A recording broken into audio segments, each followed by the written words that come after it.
The last concept that is remaining over here is about your EMF and internal resistance. What exactly do we mean by electromotive force and internal resistance? Talking about electromotive force is nothing but the potential difference applied between the two ends of a battery when not connected in an external circuit. So I have a battery, just a pencil battery, and if I have to find out what is the EMF of this particular cell, I connect it with the voltmeter and determine the voltage. Once I get the voltage across the battery, that particular value of voltage is nothing but the electromotive force. So electromotive force we define as the potential difference between the two ends of a battery when not connected in an external circuit is called as electromotive force. Talking about internal resistance, we know that there is a transfer of charge from positive terminal to the negative terminal, which is constituting the current. That means we see that there is an accumulation of charge that is there at the negative terminal. This charge that is accumulated at the negative terminal has to be sent back to the positive terminal inside the cell so that the entire circuit is completed. So the transfer of charge that is taking place is going to be through the electrolyte that is present in it. Like for an example, a dry cell battery, you have magnesium dioxide dry powder as an electrolyte. So we see that there is a transfer of charge from the negative terminal back to the positive terminal through that conducting material of electrolyte. This electrolyte, however good conducting medium it may be, will offer certain amount of resistance. So the resistance that is offered by the electrolyte inside the cell to the transfer of charges from the negative terminal to the positive terminal is termed as internal resistance. This internal resistance has got a very small value as compared to the external resistance that is there. And hence we say that internal resistance is nothing but the resistance offered by the electrolyte to the transfer of charges from the negative terminal to the positive terminal inside the cell is called as internal resistance.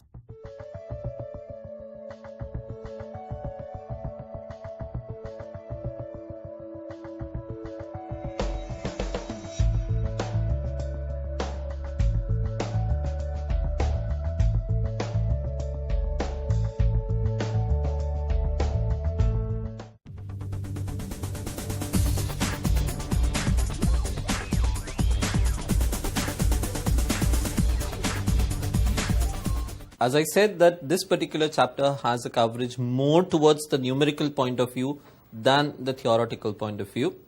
We are considering certain numericals that are based on this.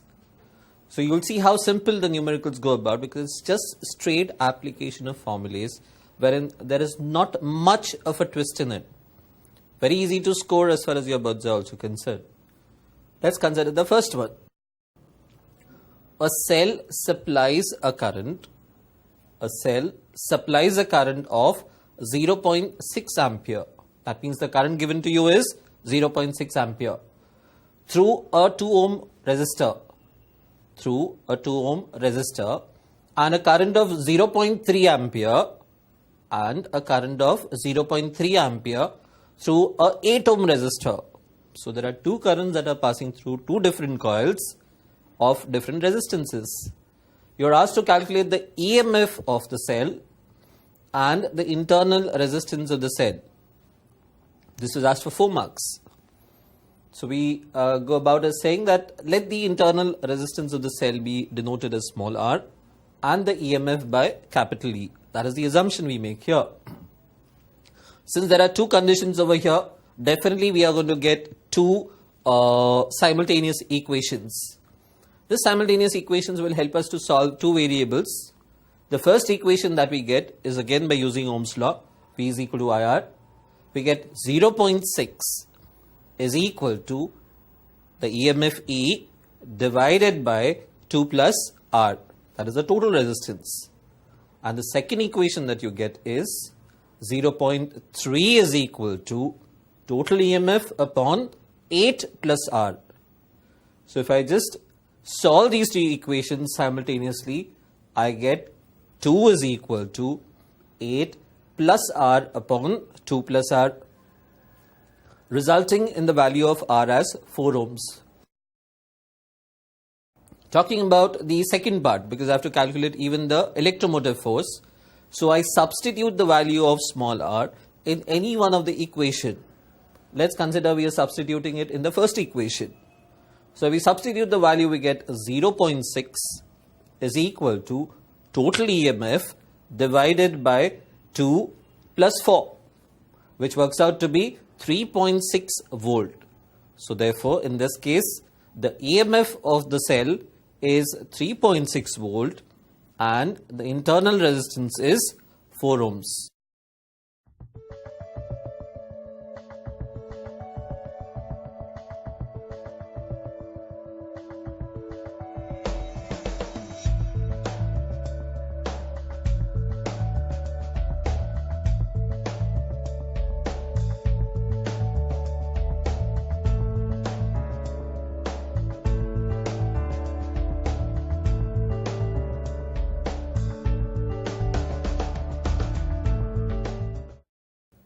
How about this one?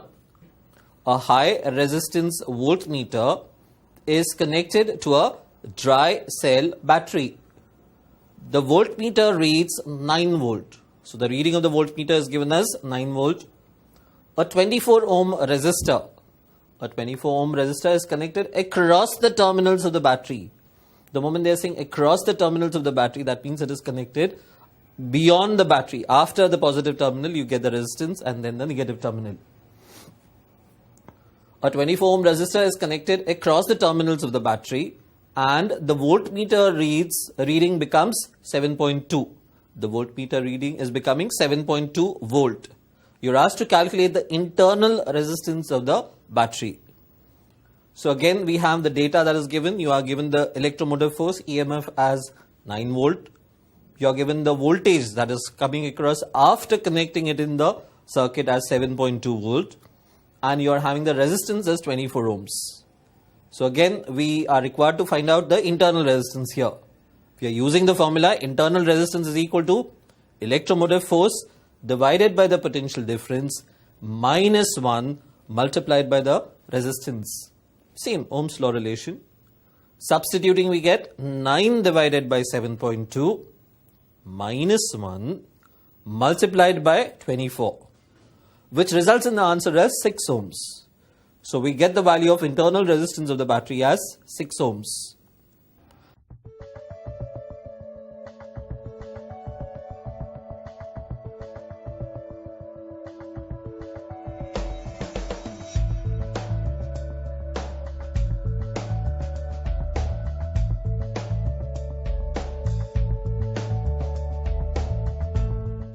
Let's consider another one. In this, we have a square grid structure wherein you have the resistances that are connected and there is a diagonal XY that is also connected by a resistance. We are asked to find out the equivalent resistance of this network. So while a complicated circuit is given, we basically convert it into a simplified equivalent circuit diagram. So if I have to convert this particular figure into an equivalent circuit diagram, I see that there are 2 ohm resistances, 2 each, which are connected in parallel with another 2 ohm resistance that is between X and Y, and which is again connected in parallel as a third branch of 2 ohms each. So if I find out the equivalent resistance, I'm going to use which formula? 1 upon R is equal to 1 upon R1 plus 1 upon R2 plus 1 upon R3.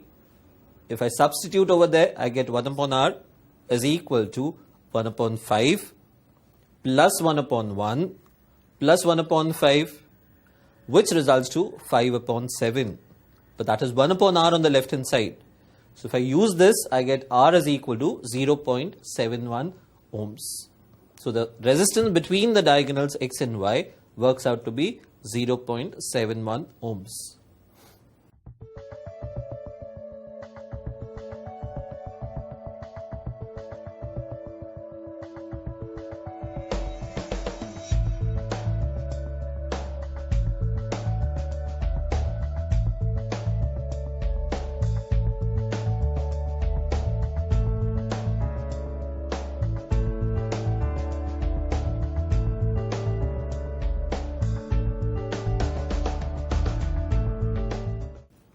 Let's consider this one. Again, a very simple example. Examples are very simple. They are not difficult at all. But then it's something like this, that when you try to put this circuit diagram into a network and it makes things complicated, your only intention in this part is to convert it into an equivalent circuit diagram. The moment you convert it into a normal series and parallel circuit, definitely the examples are simple. Let's consider this one, which was again asked for 3 marks. 2 resistors of resistances 3 ohms and 2 ohms. There are 2 resistors that are given to you, a 3 ohm resistor and a 2 ohm resistor, which are connected in parallel, are connected across a cell, because it's a circuit, so definitely a cell source that is giving energy is being there. Is connected to a cell of EMF 1.5 volt. The voltage that is supplied is 1.5 volt and the internal resistance of the cell is 0.3 ohms. You're asked to draw a label diagram. Now in this case the circuit diagram is not given to you. You're asked to construct the circuit diagram to show the arrangement, and you're asked to calculate the current drawn from the cell. That means the total current that is flowing in the circuit. So we first construct the 3 ohm and 2 ohm resistor in parallel. We know that the head of one is to be connected to the head of the other, the tail also connected to the tail. So I get the parallel branching. This I'm connecting to a battery which they have given, having an EMF of 1.5 volt and internal resistance as 0.3 ohms. So I get the circuit diagram as shown. Now we are asked to find out the current. For current I need voltage, I need the resistance. Once I have the voltage and the resistance, I can definitely apply Ohm's law. I know the voltage. Voltage is already given to me as 1.5 volt. I'm just given 2 resistors that are connected in parallel, which is in series with the internal resistance. So I have to find out the equivalent resistance of the circuit. So I take the combination of 1 upon R equal to 1 upon 3 plus 1 upon 2.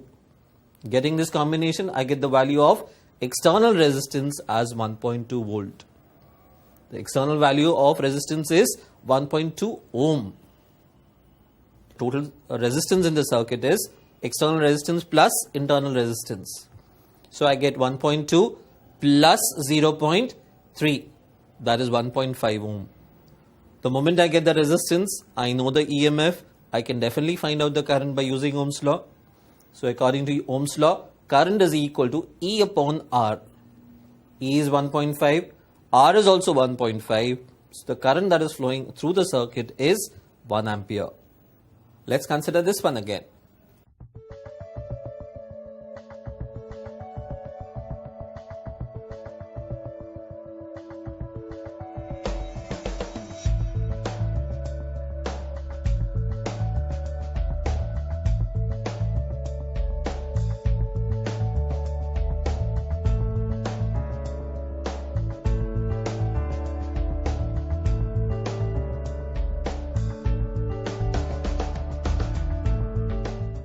We have a cell of EMF 1.5 volt having an internal resistance of 1 ohm and is connected to resistors 4 ohm and 20 ohm that are in series.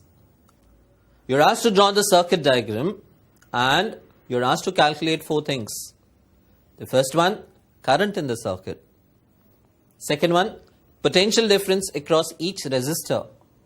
Third one, potential difference across the cell. And fourth one, the voltage drop when the current is flowing. First we draw the circuit diagram. We have the EMF, we have the internal resistance, we have 2 resistors connected in series. So we get the circuit diagram as shown here. Total resistance is equal to R1 plus R2. And of course the internal resistance. So we have R1 plus R2 plus R, because all these 3 resistances are in series. So I get 4 plus 20 plus 1, which results in 25 ohms. If I have to find out the current, I'm going to use again Ohm's law. Current in the circuit is EMF upon total resistance. I know the EMF is 1.5. I know the resistance is 25. So I get the value of current as 0.06 ampere. Potential difference across individual resistances. PD, how do we calculate? Again by using the Ohm's law. V1 is equal to IR1, V2 is equal to IR2, and so on. So I get V1 is equal to I into R1, that is 0.06 multiplied by 4, that is 0.24 volt. Similarly, potential difference across R2, that is 20 ohm resistance, will be again IR2, which is 0.06 multiplied by 20, that is 1.2 volt. Therefore, potential difference across the cell will be total PD in the external circuit, which will be equal to V1 plus V2 that we have already calculated. So we get 0.24 plus 1.2, that is 1.44 volt. And the last part, voltage drop is nothing but the main current into the small resistance or internal resistance. So we get 0.06 multiplied by 1, that is 0.06 volt.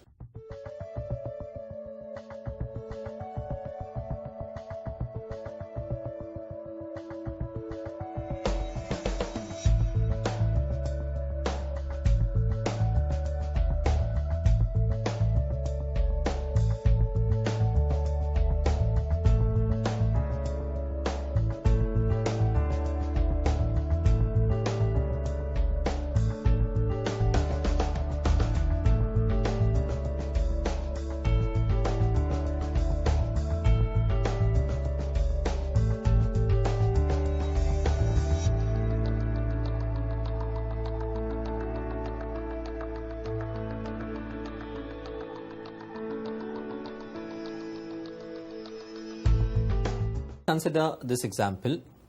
It says the figure shows a battery. You are given a figure in this case, and it's showing a battery of EMF 9 volt, wherein the internal resistance of the battery is given as 0.6 ohm and is connected to 3 resistances now, out of which a 2 ohm resistor is connected in series, and then later on it is connected with 2 resistors 4 and 6, which are connected in parallel. It's connected with 2 ohm resistor in series in parallel with 4 and 6. You're asked to calculate the combined resistance of the 3 resistors. You're asked to find out the total resistance of the circuit. You're asked to find out the current in each resistor.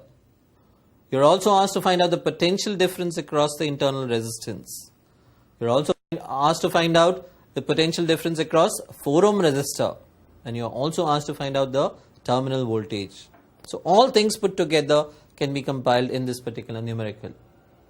First part, definitely let's go into find out the equivalent external resistance. As I said, 2 ohm resistor is connected in series with a parallel combination of 4 and 6. So if I solve this, I get 1 upon R, that is for the parallel part, is equal to 1 upon 4 plus 1 upon 6, that is nothing but 5 upon 12. I reciprocate, so I get R is equal to 12 upon 5, that is nothing but 2.4 ohms. That is the external resistance as far as parallel network is concerned. Now it is coming in conjunction with the series one, that is 2 ohm resistor. So therefore the total external resistance will be 2 plus 2.4, that is 4.4 ohms. But then again, as I said, this is just the external resistance. We are having the internal resistance of the cell. So we are going to add this internal resistance to the external resistance to get the total resistance of the circuit. So we get total resistance of the circuit is capital R plus small r, which is nothing but 4.4 plus 0.6, that is 5 ohms. Second part we are asked to find out is the current that is drawn from the battery. Now that I have the potential difference, I have the resistance, I can find out the current by using Ohm's law. So current drawn from the battery is nothing but EMF upon total resistance. Substituting, I get 9 divided by 5, which is nothing but 1.8 ampere. So I know that the total current that is flowing from the battery is 1.8 ampere. Current in 2 ohm resistor is 1.8 ampere because whatever current is being supplied by the cell will pass to the 2 ohm resistor. However, if I have to find out the current in 4 ohm resistance, I have the formula IR1 upon R1 plus R2. Substituting, I get 6 divided by 4 plus 6, that is nothing but 1.08 ampere.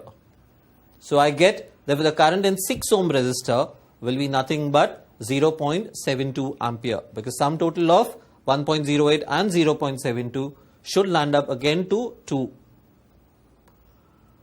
Talking about the PD across internal resistance, I have again using Ohm's law, that is capital I multiplied by R. So I substitute, I get 1.8 multiplied by 0.6, that is nothing but 1.08 volt. Similarly, PD across 4 ohm resistor, PD across 4 ohm resistor will be 1.08 multiplied by 4, that is 4.32 volt. Terminal voltage I have to calculate, which is given by the relation terminal voltage is equal to EMF minus I into R. Substituting, I get 9 minus 1.8 multiplied by 0.6, which is equal to 7.92 volt. So it's just simple application of formulas that you see here while solving an electrical network.